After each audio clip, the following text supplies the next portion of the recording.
Hello, ఈరోజు నా recipe వచ్చి బెండకాయ సొంతుల ఆర్ బెండకాయ పులుసు.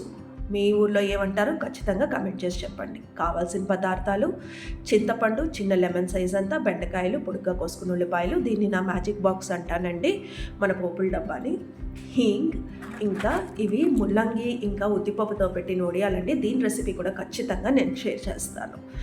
ఒక కుక్కర్ కానీ ప్యాన్ కానీ తీసుకుని అందులో 3 to 4 teaspoons ఆఫ్ ఆయిల్ వేసుకుని ఫస్ట్ మనం ఈ వడియాలు బాగా దోరగా వేసుకుని పక్కకు తీసేసుకోవాలండి. దాని తర్వాత పోపు గింజలన్నీ రెడీ చేసుకుని పక్కన పెట్టుకొని అదే నూనెలోని మనం ఈ పోపు గింజలన్నీ వేసేసుకోవాలి. వేసుకున్నాక దాని తర్వాత పొడుగ్గా కోసుకుని ఉల్లిపాయలు వేసేసుకుని వేయించేసుకోవాలి. ఒక పచ్చిమిరపకాయ కూడాను అవి వేగాక అప్పుడు కోసుకున్న బెండకాయలు వేసుకుని కలుపుకోవాలి. కాస్తంత పసుపు, ఉప్పు మీకు రుచికి తగినంత, ఇంకా కారం, పచ్చి కారమే వేయాలండి.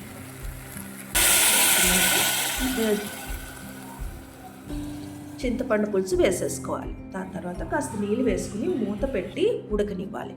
ఈ లోపల మనం ఒక 2 teaspoons బియ్యం పిండి తీసుకుని నీళ్లు వేసుకుని కలిపేసుకుందాం. ఈ లోపల మీరు లైక్, షేర్, సబ్స్క్రైబ్ చేసేసుకోండి. అయింది కదా.